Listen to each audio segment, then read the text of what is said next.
I'll be honest, like I thought I did all right, but great. there was some times of silence and awkward.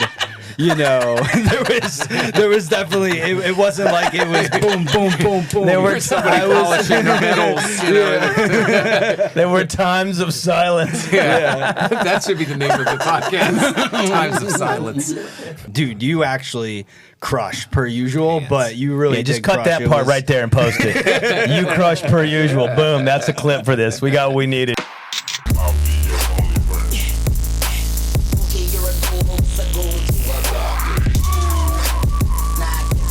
Always be friends forever. Yeah, forever. Welcome to Your Only Friends, where friendship is first, but comedy is always. This is a reminder, we are your only friends. I'm your host, Jared Dykas. Today, for episode 25 in our 1-year anniversary show, we have two powerhouse of comedians from New York City. They are legends to me. They are legends to others. And today I have Lance Weiss and DC Benny on the show. Thank you guys for coming back again. Yes. Woo! Studio audience. I would say DC is the legend. I always consider myself. Lance is the legend. I'm like a. If you're talking about comedy, DC is like in the legend. You reach a legend category. Mm-hmm. He's in the legend. I'm a pretty decently okay, well-known junior in comedy. Like if it's high school. Yeah, DC's like popular senior quarterback of the football team. You're still in middle school? Yeah, I'm a junior. I'm a junior in high school, and like I'm around and people know me, but I'm not in the senior level yet. Lance is a contender. Don't let him undersell you. He's a contender. He's making moves. He's elbowing his way into the game. He's putting miles on that Prius. We're trying. We're Yeah. trying. Yeah. When did you guys first meet each other? In New York, obviously, or was it Gandhi, or was before Gandhi? I think. Why talk? Can I talk about? I don't know if where I did art. Oh, you can talk about where you did art. Yeah. Yeah. So I didn't know this before I even started stand up. I took art classes in college. Uh-huh.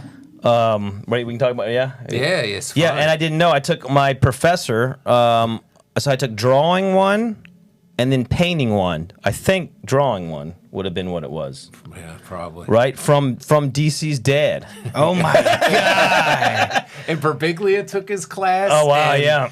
I think everybody, all that, what is that whole crew over there that took his class that went to, who's the girl? You got Novak, Jackie Novak. Jacqueline Novak. Yeah. Jacqueline Novak you got. I mean, the Georgetown. Yeah. So I took, before I even started stand-up, I just took art class, and I didn't know, and then when I moved to, when I moved to New York in 2006, I started working at Caroline's, the comedy club. That's probably where we first, would be my guess. Probably somewhere. Probably, although, I didn't work there much, that's a different story, too. So the, I didn't know you worked at Caroline. Yeah, but there are probably some interactions when like maybe DC was booked on a benefit or something there. Probably that's probably what it would have been, something like that. So and then just from shows, just around. Yeah. But he produced which we talked about probably last time. This show was, speak of legendary. That show Gandhi was just it was great. I mean, that thing kept me going when because sometimes it doesn't matter what level you're on with these clubs, you're in, you're out. There's a new regime. But with Gandhi, I was pretty much always in. I could go and be like, Lance, man, I got to work on some stuff. Boom. Yeah, we ran this room that every week it would have between 30 and 80 or 90 people, so averaging 40 to 60 people. Wow. So just say 50 people in a tight room. And now that I look back, Brennan texted me recently. I was with him recently in North Carolina, but he was like, man, we didn't realize how good like that was. Yeah. Because every week it was like packed, and great comics were on it, and it was just like, I'll put that room up against any room anywhere. I will too. When it comes to, because, and this is me being crazy maybe, but if you give me a square, I'll put myself up against anybody. If I'm in control of this room here with lights, sound, chairs, air conditioning. See, people aren't even thinking about that. Air conditioning. Right. Like that glowing the glowing thing from Gandalf. I'll sit in every chair in the place. Like if I set chairs up in this room, I'll sit in every chair to see how close your knees are to the, like if it's So a you good. were truly producing this room. From every element of it, yeah. Oh, yeah. Wow. Yeah, so I would put that room up against any, like, give me a square here in town, and I want to be the guy to set it up because Wow. that maybe that's cocky or maybe that's like, but I'm good at it. Sounds like a challenge. Sounds like we're gonna be cutting out some Weiss territory in St. Pete. Little Weiss territory. There's a corner out there. Oh my god. Yeah. But we got to do a show. What was that, last weekend? And 1 week ago today. Yeah, 1 week ago today. Wow. Yeah, that was one. It seems longer, doesn't It it? does seem so long ago. But, Yeah. that was really fun. And when we pulled up, you told me about that time that you and DC did a similar gig and then got the kind of hell out of there. Do you want to talk about that? I mean, it could be mini gigs. Oh yeah. But one in Jersey, One in particular. one in Jersey we did. Yeah. That fire. It was a Jersey VFW. Did we talk about that last time? I don't want to repeat it. I don't know if we did, but that thing was so horrifying. No, because when we got there, it looked like a VFW, and then he like said, this could go either way. It's going to either be really great or we're going to want to get out of here. He likes to burn it down too sometimes. He would like to burn it down if it looks burned down the wall. But I think it was Jared's first time, wasn't it? Yeah. At that kind of. Oh, definitely. I did 20 minutes up front. It's good. And solid then, amount of time. We did 180 people. 180 people. Older group? Yeah. Yeah. So that's good. It's good making bones for him because here it's so young. Everybody's on a skateboard, this, that. Yeah. And then you do some shit like that. You get reminded. It's that golf cart crowd. But it's not really a golf cart crowd. It's a VFW. It's more like pickup truck crowd or whatever. But that's good. That's good making the bones. Yeah, because that was Jared's, I think, for, that kind of, where it's a VFW, a fire hall, a conference room, a round table. I mean, That's it's right. there's a million of them. Don't make any 9/11 jokes. Yeah. But we had a blast, though. Yeah, that's great. I think one thing that I kept thinking about, and I was telling some of my just peers, comic friends about, is when we were at the bar after talking about the show, and you said something about if you're used to getting this type of reaction, but you're opening up a show like that. Oh, it's so hard. You just got to understand that you're probably not going to get that immediate reaction that you would typically get if you're not going first and stuff. So just having that expectation and just continuing to roll with the punches, because I'll be honest, I thought I did all right, but there was some times of silence and awkward. There was definitely it wasn't like it was boom boom boom boom. There were somebody polishing their medals. There were times of silence. Yeah. That should be the name of the podcast. Times of silence. But it was awesome, as we talked about how Adam went up after, kind of got him going a little bit more, and then dude, you actually crushed per usual, but you really just did cut crush. that part right there and post it. You crushed per usual. Boom, that's a clip for this. We got what we needed. Times of silence, crush per usual. But those gigs, opening those gigs, and that's why I was bringing up the one that DC and I did. Sometimes your job at those gigs, wouldn't you say, is just to take it? You just take it. You're going to get some kind of money. There was some kind of money, and that particular one, you went before me, and then it's like you watch that person eat a dick, and then you're going to eat a dick, but for a longer period of time. And then and there was doors opening in the back and shit clinking, and everybody's like, "What's going on? I'm going to go get a cigarette. I can't hear it, whatever." And you're like, "Fuck, I got to do the hour." And I forget. I don't know if it was. I don't know who gave me. It might have been But there's a million of those. Yeah, I don't know who gave me that gig, but it was the last one of whoever gave me that was the last one in that string of them. People always ask me, they're like, "How'd you get this gig?" I'm like, there are thousands of these. I'm gonna say guys because they're usually guys, and there are women too, but there's a million of these guys all over the country that just book random for a few $100s, maybe $1,000 if everyone's priced, but for me it's a couple $100. Drive 8 hours for a couple $100. There's guys all over the country booking those. There's a ton of those, and there's guys that are infamous for it.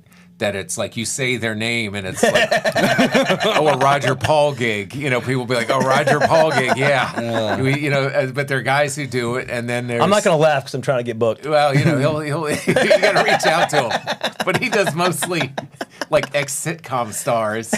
And I remember, oh God, one of those colleges I went to. And it was like was it a Roger Paul thing, but it was associated with the college. Yeah. It was, I forget who was it?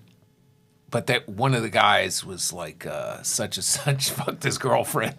Whoever the comedian was that was there before, like smoked all his weed and fucked his girlfriend, whatever. And this was way before canceling. This is just when he would do colleges. And then that guy had left like a trail, like everywhere he went, there was just a trail of like pregnant college girls or whatever. I don't know. It was, and then you got to be the guy who comes after it, and all of a sudden there are all these rules in place. You know, I don't know, but those those gigs where there was a ton of those things. And I guess here I get once in a while someone will reach out to me to do some, but here it's like a third of the money. It was, and you got to drive 5 times as far. Yeah, you know, it's like I got a thing in Miami, pays $25. You know, whatever, but it's just hey, it is what it is. You make the moves. Hopefully but your job is because that was Jared's first time, and he was opening. You know, and they bring you up. They bring you up with an intro that's like, okay, Jared Dykas, and then you just go.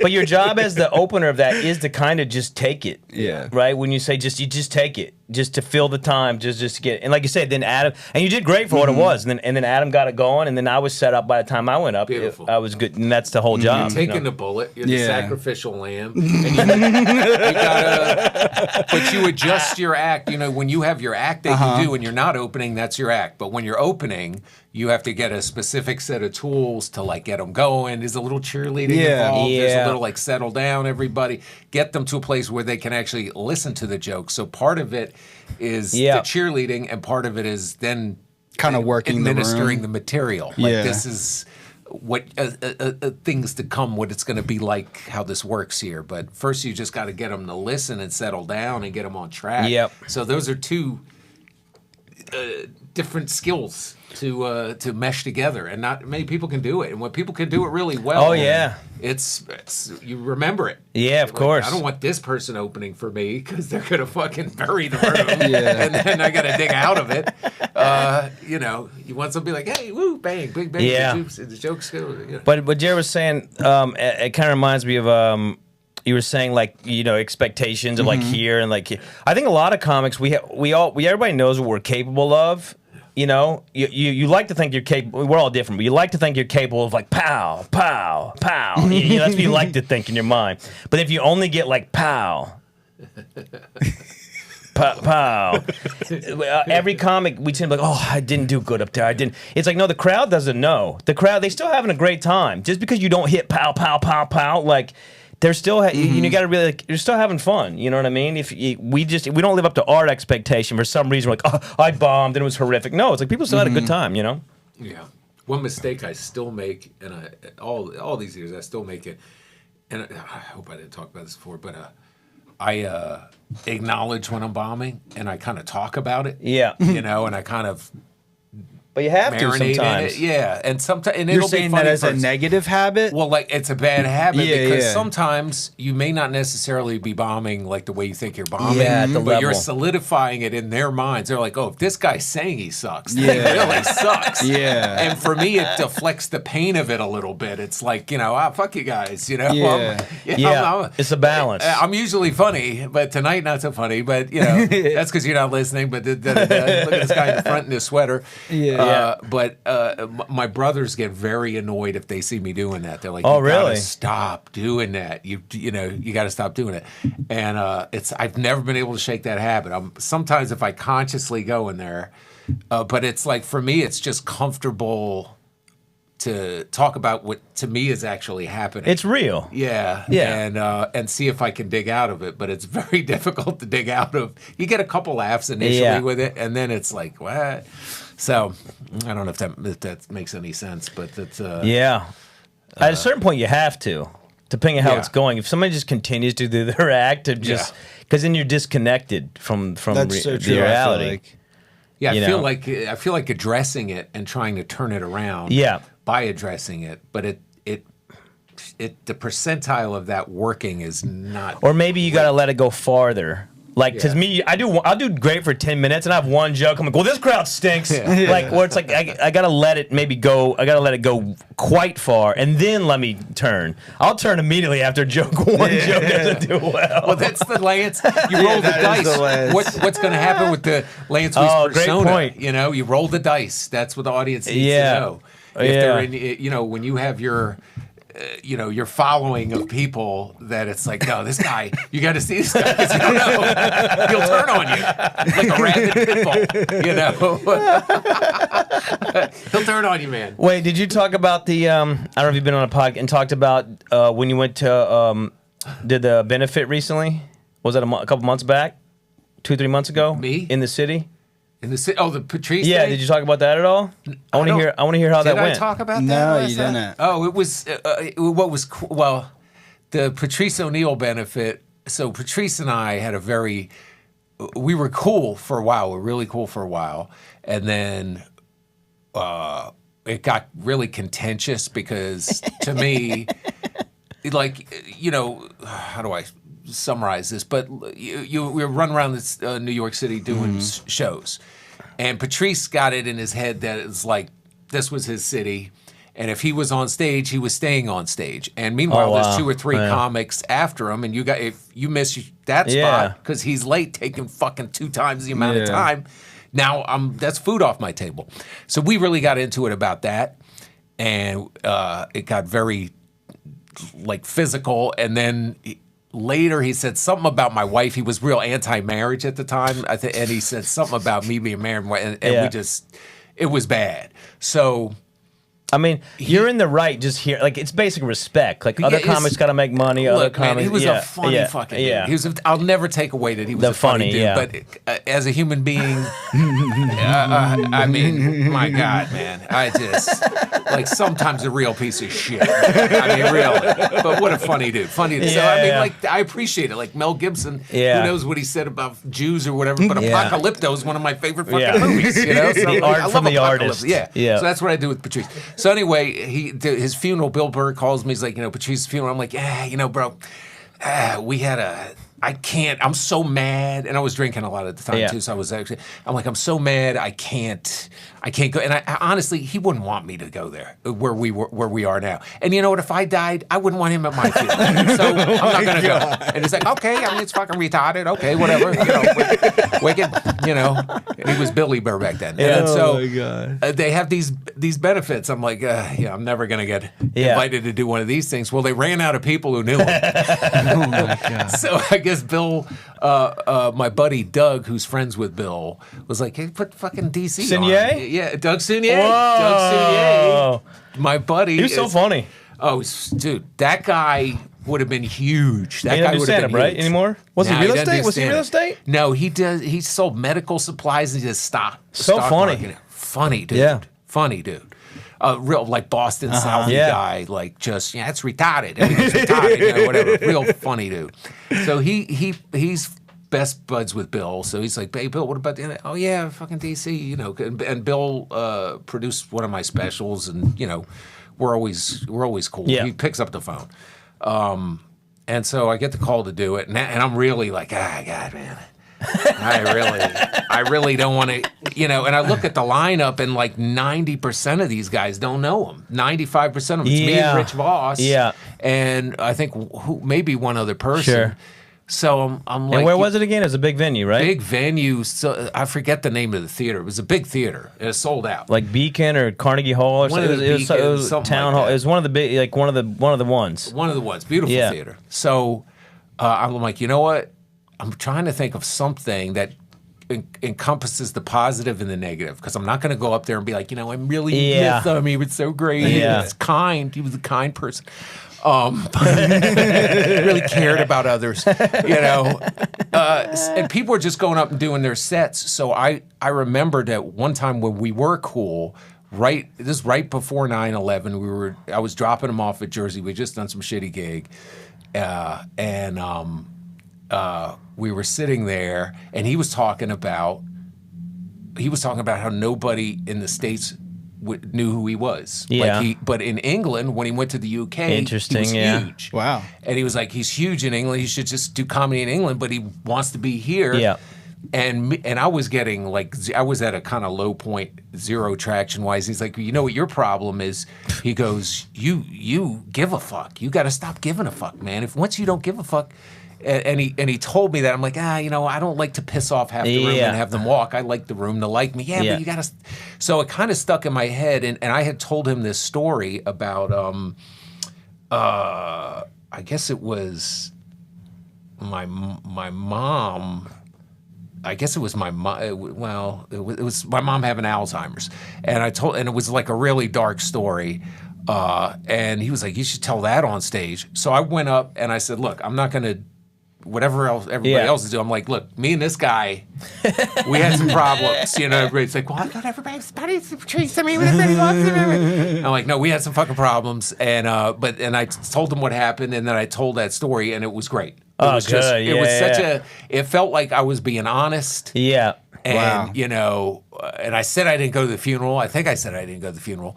But I heard a lot of people also had the same thing, like he wouldn't want me there, So that's really what happened. But it was fantastic. And it was nice to be like actually in that way truly memorializing. Mm-hmm. And that's what he would have wanted. Both sides of it. Yeah. Both sides He would want you to be like, oh, everything was great. He'd want you to go up there and kind of rip it open a little. Yeah, and I made fun of Voss a lot. I said, oh, God. What'd I say? I said Voss is a Yiddish word for fossil. I don't know.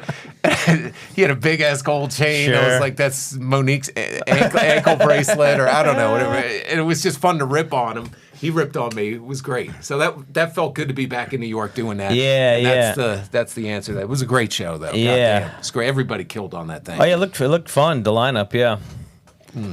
Whenever you go to New York, you obviously try to go and hit certain spots, or I just go and I'll bounce around and do a bunch of spots and then get out. I like to be in the city a little bit and see my people and be surrounded by. One thing that's different for me here is the comedy community here.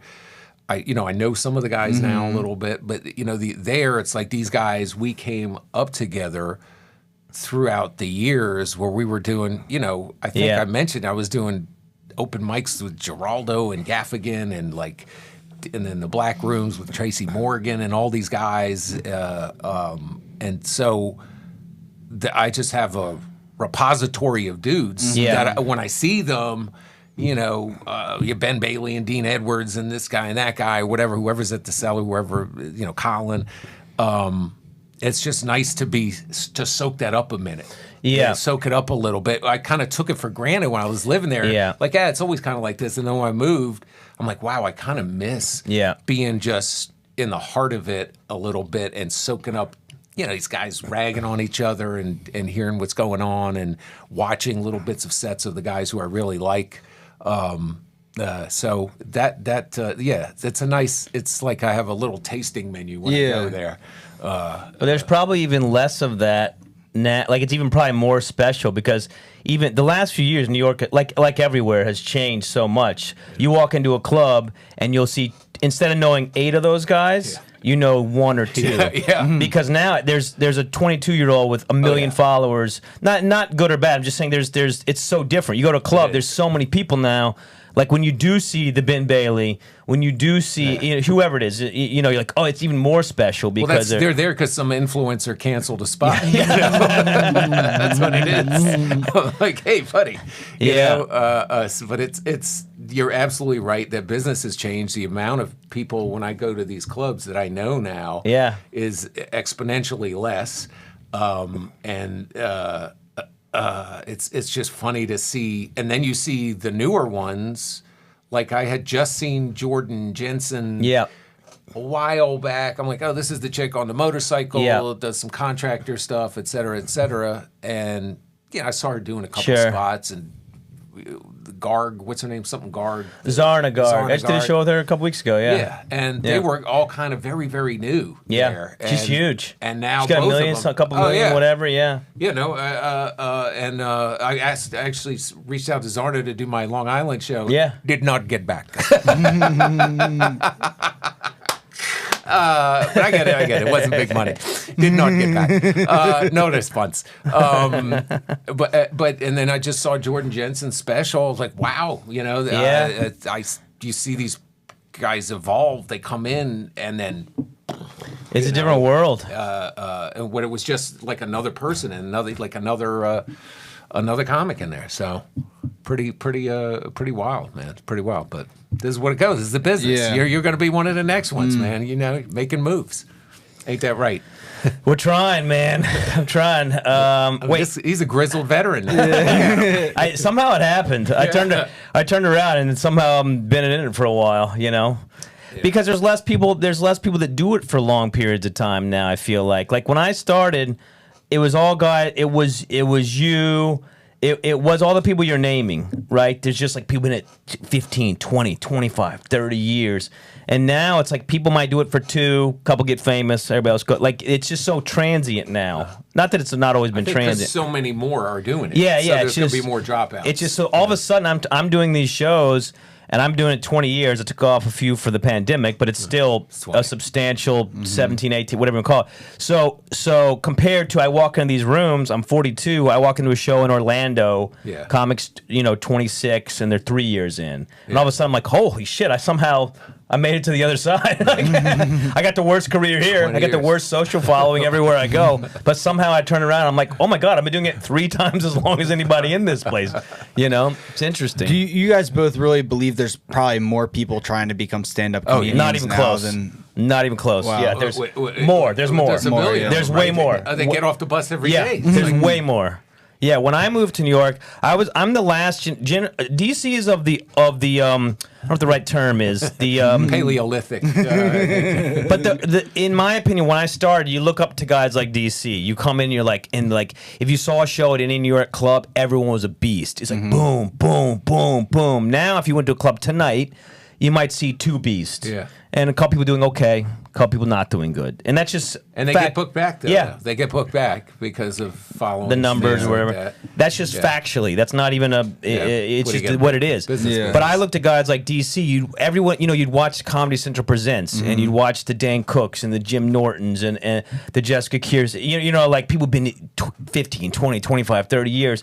And now, and I'm like the last, I'm 42. I'm kind of the last, like that's what we saw. Now people your age and younger, they grew up with YouTube. So they're watching 10 years of stand-up before they even touch a microphone. Or where am I going with this story? There are way more people. I think it was if you were amongst the group that was performing regularly, I said this maybe last time I was on here in a different way, but you had to bring it. Yes. Because you wouldn't get booked back. Yes. And you would stand out as kind of the shitbag on the show. Wow. You're dragging the show down. So you had to, after every show, you had to go back and be like, this didn't work. I got to go kill every time because I'm amongst these monsters. And there was no social media following and none of that shit. It was just killers. And I think that it's a different thing now. When I go to these clubs and I'll see, like, this one does okay, that one, and they'll get booked back. This one will do okay, this one will do okay, get booked back. But there's not that impetus to be excellent, like to just be excellent at the craft. There's so much you have to juggle. Otherwise, you got to have this following. You got to do this. You got to do that. Promote yourself. But just to be excellent, to be a fucking heavyweight in there. There isn't that hunger for that. I don't see it as much. Some of them, but because you don't have to.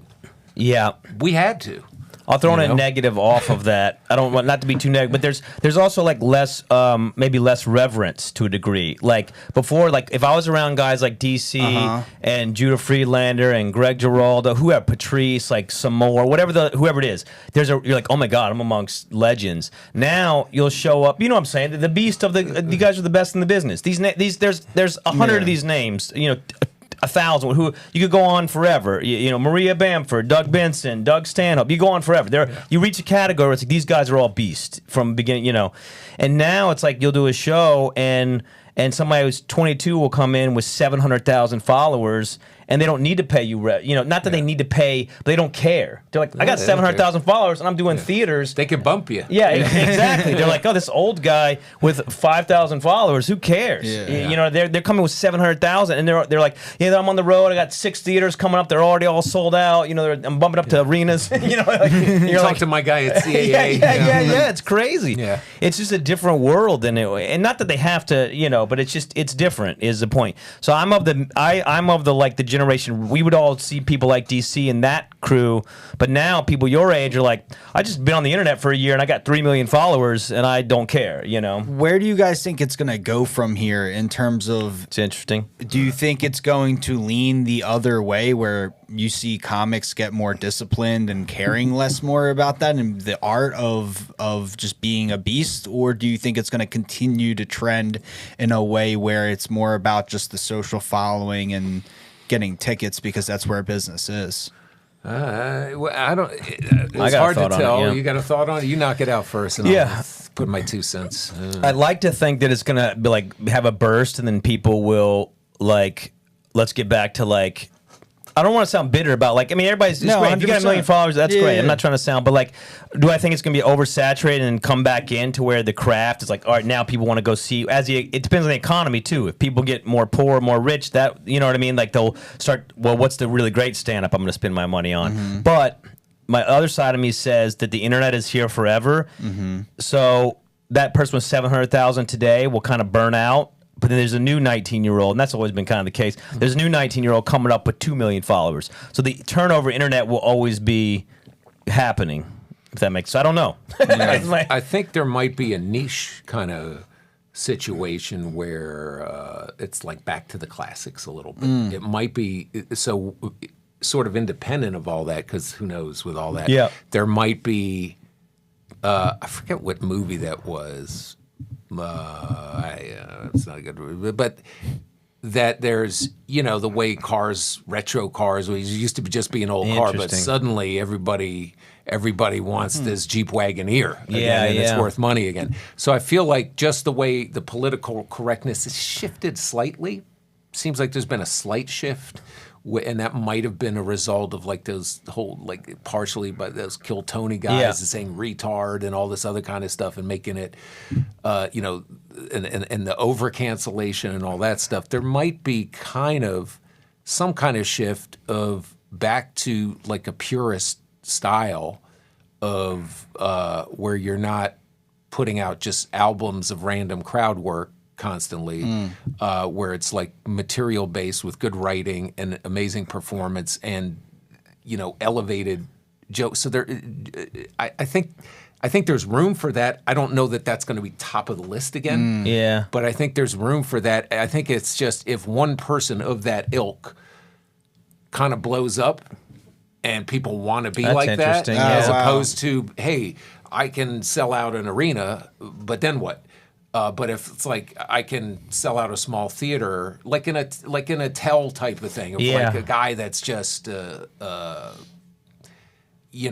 joke machine, then maybe there's a world where that kind of stand up comes, because I remember with the Tell there were all these Tell imitators. Sure, everybody was like, "Oh my God, I got to write jokes like that guy," whatever. And I don't know who they're imitating now or who they're influenced by now, but I think there will be a point where somebody kind of bridges the gap between both worlds, which is having a massive following and actually having a really old school skill set and work ethic. Wow. So maybe that'll happen. That might just be a happy fantasy. That's interesting. No, that's kind of like when you started, you had to be funny. I was thinking about this recently. You had to be funny universally. When you're on in New York 20 years ago, 25 years ago, you had to be funny to a young black woman, to an Asian guy, to a gay couple, to the white. You have to be fun. You have to be funny. You have to be funny. Now you could be the coffee cup reviewer. It's red and it holds my liquids. And now you do a theater, and nothing against it. Great, but that's the difference. Yeah. And now it's only the people who love coffee cups and like, I just love that guy. He does the coffee reviews. He's the funniest guy about the coffee cups. Yeah. It's like that's, and what you're saying is maybe marry those two. Someone that does the coffee cups, but then if you don't know I do coffee and you come see me at the theater, you're still gonna have a really great time because I'm actually genuinely funny and with the coffee cup crowd. If that I think, and I feel like.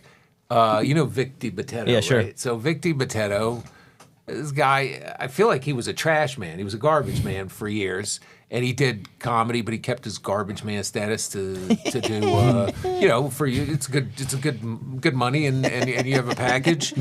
But the guy he was a killer. Like but just really in the tri-state area, really in the Jersey and whatever.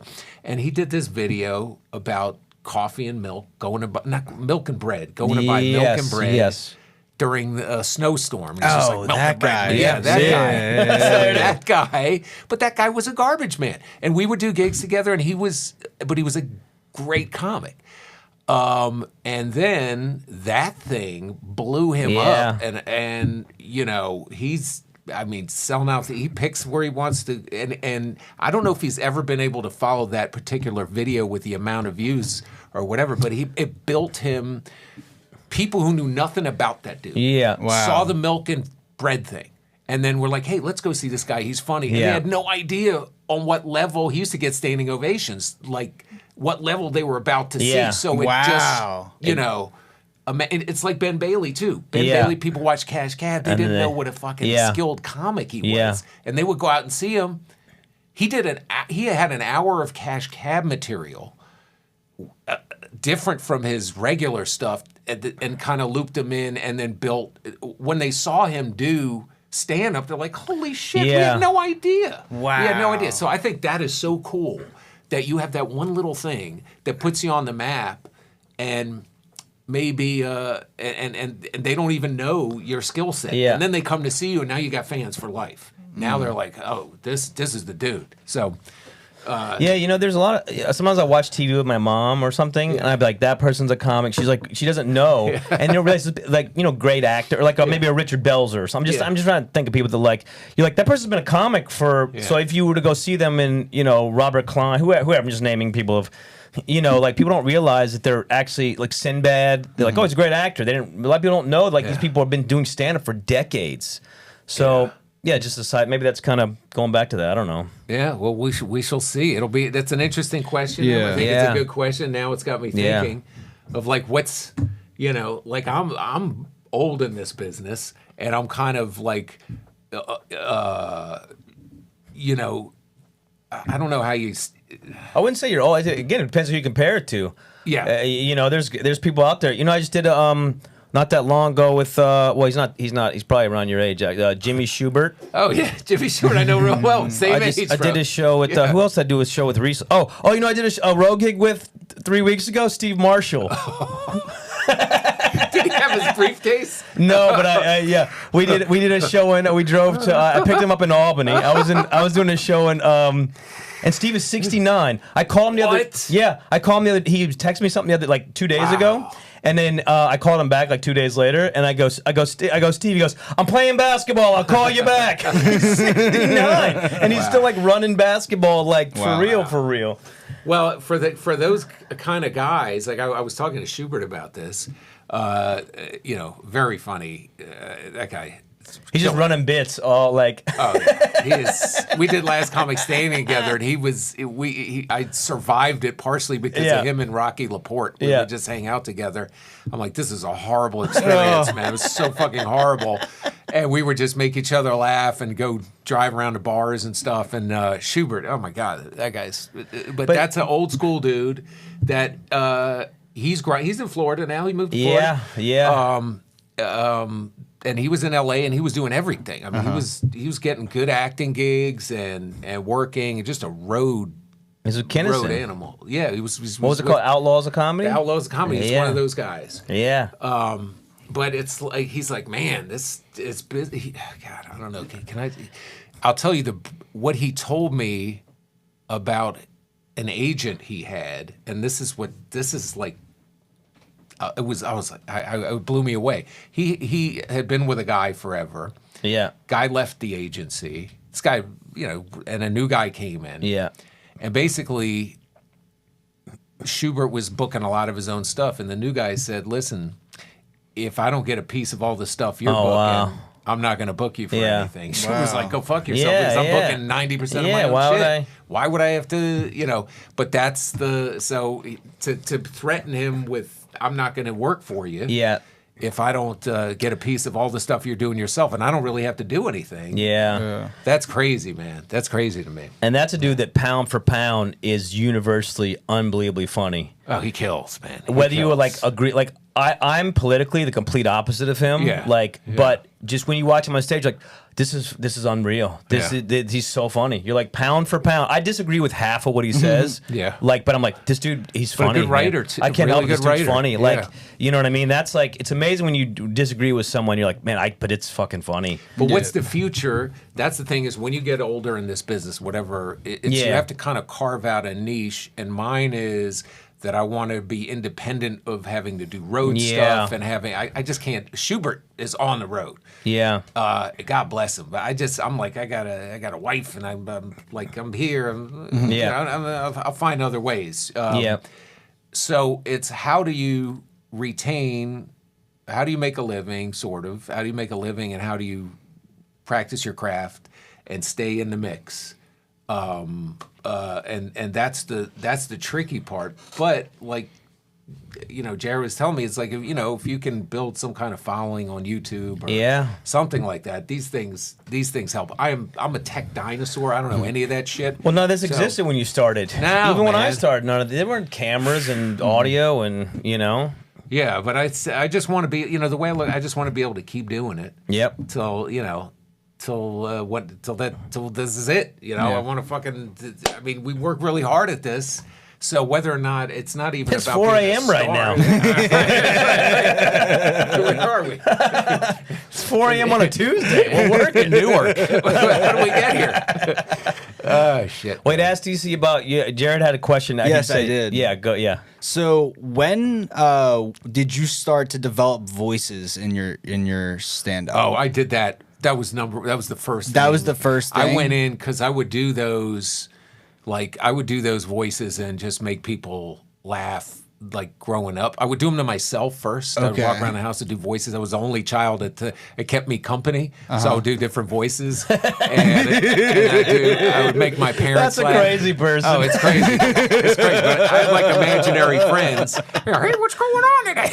That's a crazy person. Yeah. My dad did that. He was like, "You're crazy. You know that you were really crazy."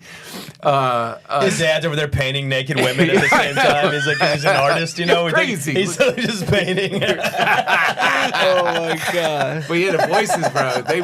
I would do those, and actually, the first time I did stand up, it was University of Maryland. They had a comedy contest, and I did all the professors. And people laughed at it. I may have talked about it. People laughed at it, and so the voices. For me, the thing was, I could do the voices. But what was my voice? And that took forever. Oh, interesting. Because my voice always came through the voices. That's how my voice was always setting up the voices. That's interesting. Just setting up my characters and all this. But I never really did. I never, and I would say funny shit, but I didn't have the confidence. Because if you're doing this guy and you're getting used and you say something, I didn't have the confidence to really. So that took years and years and years and years. And finally it got to a point where it's kind of equal. It's like when I tell the stories, I'll do the voice, but part of the stories is me telling the punchlines in the story, and then the voices are in there as well. The characters are in there as well. But it's not just. I mean, there was a time where I would just go up there. I had one joke or something like that, a couple opening jokes, and then just do character in this situation, character in this situation, character in this situation. Wow. And and it killed, but it was not. It wasn't your voice, kind No, of. That's no. So interesting. now I've officially got mine. It took a long time to get that confidence to do it. How long you think? People always curious, like, when did you find your thing, or when did you find your It took me 10 years Yeah. to do stories where I started sprinkling a little bit of me, but I would say 20 years before I got really more comfortable where like, I could do a set without doing any characters and, just have jokes in them. And that's the difference between like, again, not to be negative, but that's of like the generation DC's of where it's like 20 years. Yeah. Now you see something like 3 months, you're like, I got about 45 to an hour. I'm like, are you out of your fucking mind? Just don't sell any merch on my show, okay? You're 3 months because they have 1 million followers, and they actually do. They do this in the theater, and they do pretty decent because the people are so pumped to see me talk about this. It's crazy. It's a different. I appreciate that. One thing, and we may have talked about this before too, but I do appreciate the independence that it gives young comedians. Yeah, that is good. You can be like to the gatekeepers, go fuck yourself. Yeah. I'll pack out the restaurant next to your theater, next to your sell club. Eventbrite, put it online. Yeah, exactly. I can do it myself. So I love that. I love that comedians, have that power. I wish we all had that power, but I do appreciate that. That's something. What a tool to have. Imagine back in the day if we could do that. Because we did it with the mail list. You sign a mail list, hope someone doesn't put a fake email, or you can't. It's legible. Dildo Craig 69. Of course. Come on, man! You're so excited that half the emails are not real. Go fuck yourself, Kevin 12. Man, that's like real estate too. With the open houses. Yeah. Open houses. No, I have no money. But so it's. I appreciate that tool's available for young performers. That's I'm trying to learn some of it, but Judah made a good point. I was talking to Judah Friedlander recently, and he said back in the day, and this like was he talking through a mask on the phone? he said that he said back in the day you would try and break into Hollywood. Yeah. And now he said it's like everybody. I'm paraphrasing. I don't want to put words, but he's like it's like everyone owns their own pizza shop, and if you do well, maybe you get to franchise out your pizza shop, which is interesting. That's the difference in the business now. Because when you came up, you had to kind of go to New York or LA to be seen and do the things. And now this clip could blow up, and right. You know, please. I know Lance Weiss. Sure. I'd attach yourself to someone else. Oh my God. Being me, I would attach to. Who can I? Who can we? We're attached to Jared. Jared's got the best. He's got the best runway. Let me tell you, this a fine looking podcast. This podcast look fine. This motherfucker look fine. Got the glowing piece of ore and the red cup. I'm attaching myself to Dykas. I wanted to get the reason I was asking about the voices is because I was telling Lance like I'd like to start incorporating voices into, but I've never done it. Like you've never done them. I've never done them on stage, really. But off stage, have you done them? Yeah. You try one. Just what would be your recommendation? Grab one that you think is funny. Okay. And start working it. Start just, for sounding fucking insane, but walk around your apartment and start talking to yourself in it. And start freestyling and writing down some of the stuff that you say. And then, if you're hanging out with some friends and you drop that voice in, and it's got a couple lines. That's cool. And look, other comedians hate when people try material on them in conversation. And you have no friends left. Right. Oh, that's why you're only friends. In his slurpy guy voice. But just workshop it, man, any way you can. And then if you get laughs, it'll build you a little confidence. Like, I was doing them since I was a kid, so I knew I could make my parents laugh, or I could make my friends laugh. Mm-hmm. They'd be like, do the Kung Fu movie voice. Like, hey, you bastard. Hey, boss. Hey, you get my teacher. God damn it. And so, you do the voices, but that's how. It's like, just pick one. Just start with one. Do you try, would you recommend being like a setup of, hey, this is my impression, or do it the way that you do it, where it's just drop it in. Drop it in as a character. If you set up that it's an impression of something, it's kind of, then it's builds expectations. Mm-hmm. But if you're just talking and you're like, so and I was cool. I was buying a hot dog and then the guy said blank, they don't know that you're gonna do it. Yeah. And then it's there and it feels more real. I like that. It's not like, here's my hot dog guy impression with the guy with the eye patch and the dot on his head or whatever it is. Yeah. You'll know when you stop getting invited to things. I'm gonna try it tonight. I'm gonna try it tonight. When you text, like no one's ever tell you, like, hey, don't text me anymore, man. But the thing is you just got to really try and think if there's a funny one that has, that if it look. Does it make you laugh? That's the thing. Does it make you laugh? And if it does, then fucking try it, man. Squeeze it in between some stuff works, and give it a shot. Write something funny for it. Make it. It's almost like for me, and I've made it is.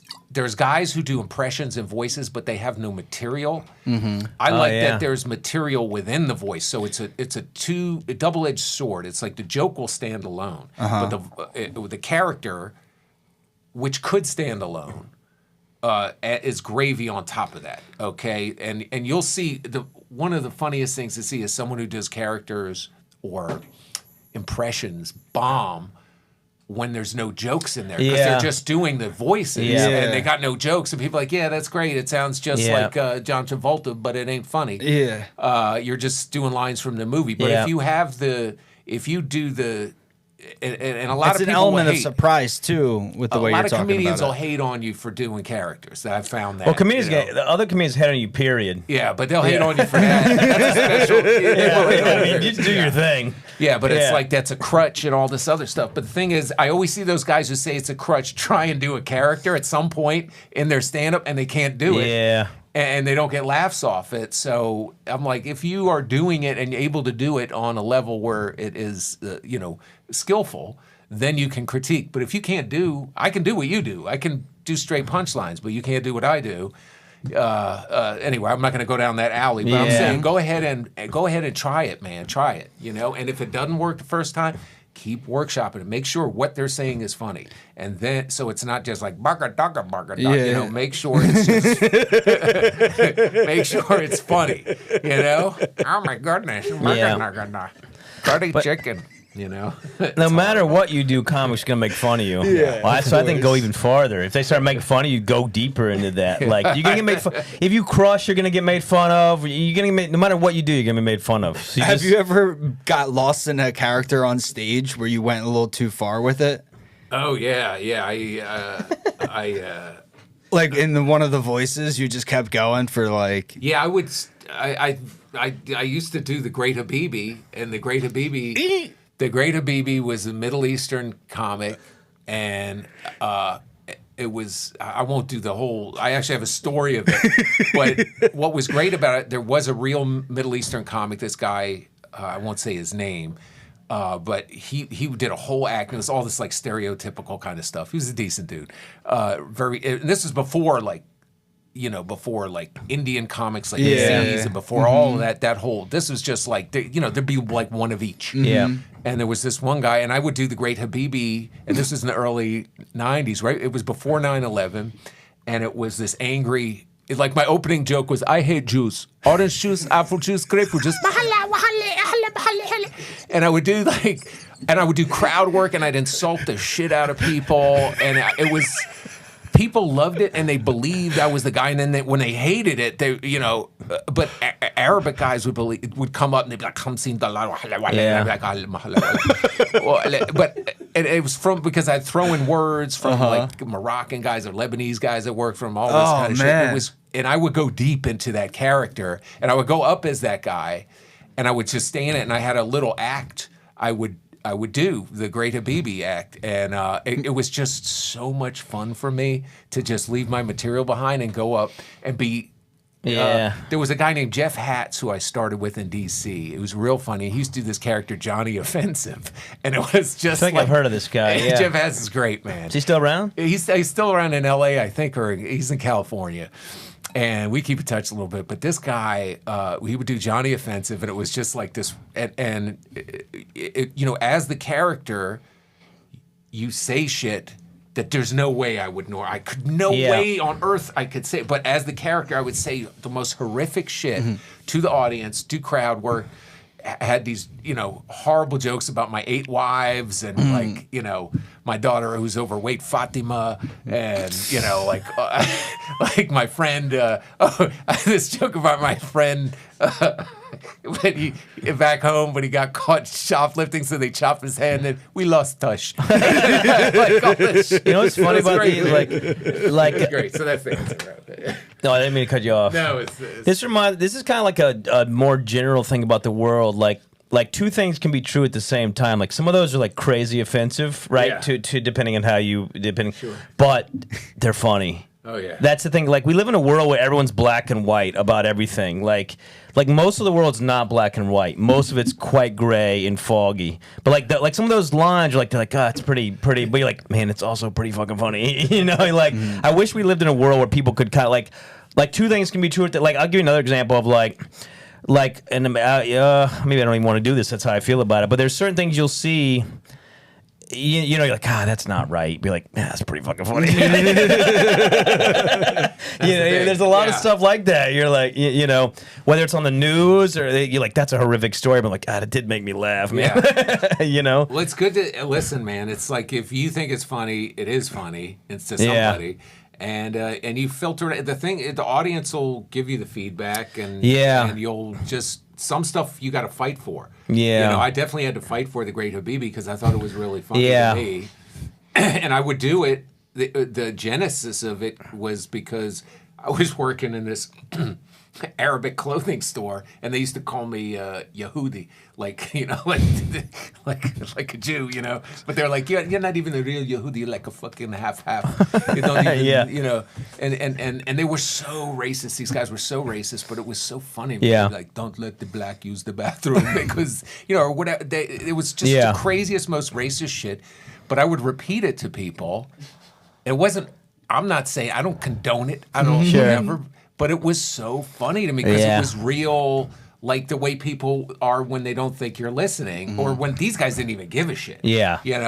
And that's where this guy came from. Was like this guy was a fucking racist character. He was sexist. He was everything, and but it was a character, and people would get offended. I don't mean to keep talking about The Great Habibi, but anyway, just pushing. That was such a great exercise for me. It felt so freeing to just be unfiltered and to be separated from that. And I think that's one benefit of characters is they can say things that you may not ascribe to or believe, but that are real that people say. So it adds a dimension to your act where there's no way you could say that thing. When I think about when you talk, something that comes to mind would be like, for me personally, I guess, would be like Jim Brewer. He does stuff, and I'm like, oh, fuck. But I'm like, damn, that's fucking good. Like I disagree with a lot of what he's like. Political he says things, and I'm like, I don't, but he'll say it. I'm like, funny, that is offensive. But I'm like, damn, that's fucking funny. I can't deny it. I'm like, that's fucking funny, man.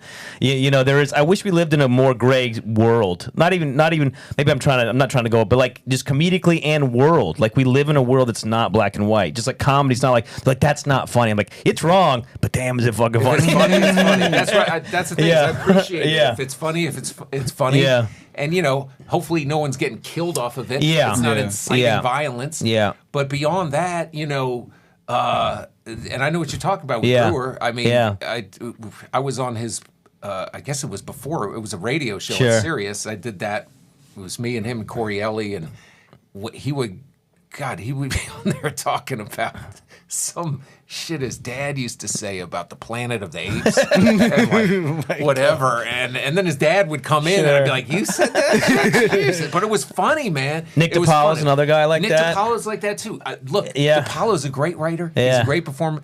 The political stuff, I'm like, oh, dude, I can't. But here he wrote for the Chris Rock show. Yeah. DiPaolo cracks me up. Yeah. Man. I mean, and then some of it, I'm just like, oh God, dude, I can't even. But sometimes guys like this, I'm not. It's a middle ground. It's like maybe some people agree with a lot of those guys, but me personally, I don't agree with some of the things they say. Yeah. But I hear them like, fuck, man, that's good though. I don't know. I hate it, but it's good. It's like I wish we could. We live in a world where you can't even say like it's either good or it's either bad. It's like I don't agree with it, but man, I fucking laughed at it. Like I don't know. I wish we lived in a more gray because life is gray. Anyway. Life is gray. Yeah. Indeed. Yeah. You know, what else? What else is there? What do we got? Questions? Yeah, Party with Lance. I got a question.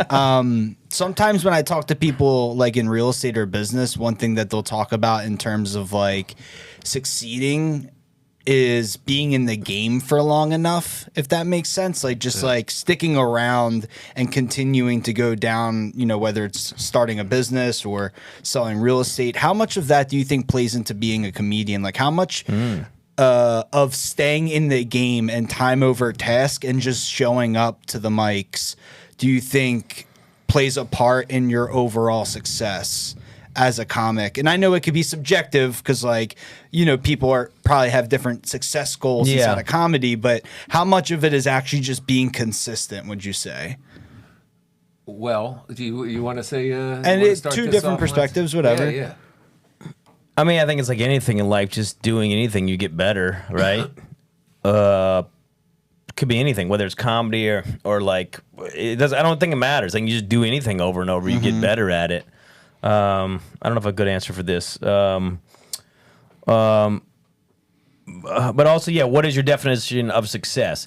If I punch you in the face right now for real and we post it, we might get more views. Yeah. We might get 1 million views. Podcaster punches, comedian, you know, bazillion Weiss views. goes wild. Yeah, Weiss goes wild, whatever. And this guy's fucking crazy. And now we post it and I sell out theaters. Yeah. But like, is that success? I guess by American capitalism, I'm making money, I'm selling tickets, but I'm like, yeah, but I'm getting it from punching. Yeah. If I punch DC, it'd probably be even better. You know what I mean? It's like, I'll get more. I'll get more views. Right? Like, yeah. Like, is that, I don't consider that success. So it depends on what your bar of success is, I guess, too. I just want to make people laugh, whether it's 10 or 100 or 1,000, whatever. I want to make people laugh, and try and be kind to people. I'm not saying I'm perfect, but that's my definition of success. If I punch you in the face, get 1 million views, I don't consider that a success, in my opinion. So let's say being a great stand-up comedian being like one of those 100 people that you guys named, like in pursuit of that, how much of it is showing up and just doing the mics for an extended period of time? This is the only way. Yeah, it's the only way. You got to do the work. And, you know, listen, it helps if you can create opportunities beyond punching, you know, but, beyond violence to Lance. But the thing is the work ethic is key, and you got to out hustle those around you. I've seen that over and over again. These guys, my generation guys, younger guys. I mean, I appreciate when I see a younger guy with a work ethic. I'm like, bang, that sucker's going somewhere, because you get beaten down wherever you are, whether you're in Florida, whether you're in New York, whether you're in LA. You're gonna get beaten down by this business. It's gonna be rejection. So it's like putting on your armor, being able to weather the storm and bob and weave and take the punches and whatever, and then persevere through that and continuing to create with a vision that you're going to do what you need to do. Just you have to be undeniable and unstoppable and have just that grind work ethic that, like, I'm doing this. Make up your mind. It doesn't matter what these people say to you. It doesn't matter. It's like, hey, we'd really like to see more of your person. You're not really doing. Yeah, we don't really need any openers here. Whatever. People are going to tell you whatever they're going to tell you. If you can get to a place mentally where none of that shit matters, where you're just honed in on the goal, whatever that is. Yeah. And maybe we'll just say it's being really good, so that you're undeniable, so people are like, I want to book that guy on my this guy fucking kills. Yeah. He's funny. I mean, he didn't have enough followers. We'll get one of the openers will get some followers. We want that guy. That guy's a killer. So I think it's like, and maybe I'm wrong with this, but I think that's a good goal, a good way to it translates into other businesses. You go into real estate, you got nothing. You got all these teams. It's like the Cohen and Cohen team. Cohen and Cohen. These guys are like, you could do an open house for me. You could do an open house. Take a shower. Wear a blazer. But eventually, you rise in that business just from being there and just from canvassing and promoting yourself and doing whatever, and also your reputation is key as well. You know, so I think not to go on and on about this, but just you know, you would treat this like any type of craft where you just are the best at it you possibly can be, and do the best you can to promote yourself and put yourself out there. Even if that's not your skill set, you try and learn it, but do the work. Yeah, you got to do the work, and those that don't do the work and get successful, that's going to happen. And those there are that will, and then there's people that are not going to get successful. But all you can do is control is you. So just do the work, man, and at least at the end of the day, if you get disappointed you didn't get into a festival, or this place doesn't book you or whatever, at least you can live with the fact that, hey man, I put in my time. Yeah. So fuck them. That's arbitrary shit. As you're eating your ramen noodles. Yes. And you go, at least I put the time in. This meal sucks, but I put the time in. What is that? I'm 42, sleeping on another comic's couch, eating ramen noodles. But hey, I put the time in, dude. He's not lying, though. I'm Googling how to sleep out of my car at 42, never been married, no kids, nothing. Yeah, at least I put the time in, dude. Well, all right, so that just wholly discounted my whole speech. No, dude. Ramen noodles and food. Buy my cup. I need followers. But it's a good point about your reputation, because a lot of comics, every comic talks. I don't think a lot of people think about that as much as maybe, like, every comic knows every comic and talks. You know how many comics you do something with and they're like, I'll do shows sometimes. This is not for my own ego or my own, but I'll go somewhere comic 4 years in, and they'll talk down to me because they'll see that I have 3,000 followers. Or whatever. Yeah, I get that. Yeah. And they'll be like, "Oh yeah, I've been doing this a long time." I go, "How long have you been doing it?" They go, 6 years. And in my brain, I'm like, "Well, I'm 20." So, and they'll just down me, and then it's like, I'll remember that forever. And you remember everything forever. If someone treats you well, 20 years later, your name will come up where. You know, let's say we're in Denver or we're in Seattle, and someone's like, "Hey, what do you think about that guy?" Your brain's gonna go yes or no, and then you'll be like, "They were okay," or you'll be like, "Spread the love, man." Yeah, Spread the love. A lot of comics don't realize that, like, we all remember each interactions. You know, like. Yeah, I remember everybody who shitted on me. That's the point. Yeah. So. Yeah. You remember that stuff, and yeah, your reputation is super important, and those who you're associated with as well. Like, I teach a class for one particular comedy club chain, and there's a guy there who puts the classes together. I already know who this is. Yeah. And we had a situation because he was dishonest with the students. He told them that you're going to get this kind of showcase thing or whatever, and then when it came around time for it, he just wasn't answering his phone, and they're coming to me, and I'm associated with him, and then I'm calling him, I'm blowing up his phone, and he's not answering either. And that's, so you have to be careful who you, and then eventually I did set all that straight, but it still casts a stain on my work, and that, that's a. And then if somebody asks you about him, you go, well, I know, you gotta be a little, you gotta use your best judgment. Yeah. But that's the thing is you associate with those that you would, that are not gonna screw people over around them, because that comes back on you, I think. Oh yeah, Especially in this, it's a very incestuous business. So there's just like, you want to surround yourself with good people, and then you can make moves together. Yep. Yeah. Instead of if they're screwing people over, it gets around quickly. Yeah. Of course. So yeah, maybe that's intuitive. I don't know. No, you like to think it's intuitive. I think that's in most businesses, though. Like you wish it was intuitive, but the amount of times that people do things, like, man, don't do, don't do it. Don't do it. And it gets petty too. Like, there was a dude who just came up here who I knew from New York, and he had a show in New York, and. Every time I would ask him, "Hey, can I come by and do your show?" He's like, "Nah, because such and such is dropping by and doing this set and whatever." And then I don't even know who this is, but I don't know who it is, but I already know they're not good. Because anybody that appreciates a craft, hey, DC's coming by. You just go, yes. You just go, sure. I don't. Whatever. We'll make time. This guy gave me 100 ways from Sunday why I couldn't get on this shit. And I'm like, dude, it's another. It was not even anywhere in it was in the vein of Gandhi or whatever. Sure, whatever, yeah. But I remembered that shit. And then I bump into him here doing something, and my wife's with me. And he wants everything from you. And he's like, yeah, blah, blah, blah, blah, blah. And my wife's like, you're kind of cold to that guy. Usually I'm like, fuck that guy. Fuck that guy. And it happened 20 years ago or 15 years ago. Wow. But, this is what happens, man. But anybody that doesn't put on guys like DC or doesn't understand the craft, because you want, because they're like, oh, well, he's not the most famous guy. We got this guy, he just got SNL. We're putting him on. It's like, yeah, but you want a good show. Like anybody that knows the craft, you throw out a DC. There's certain names you throw out. You're like, well, yes. It's just a clear yes. Absolutely. In my opinion, that's why I had him on Mood Swings, my birthday show. Had to do it. All right, guys. Thank you so much for coming on today. That's been a wrap for episode 25. Yeah, 25. 1 year anniversary. Yeah. 1 year anniversary. We fucking did it. Wow. Make sure you guys check out DC Benny and Lance Weiss. Thank you guys for watching. Feel free to subscribe and comment. Have a great rest of your day.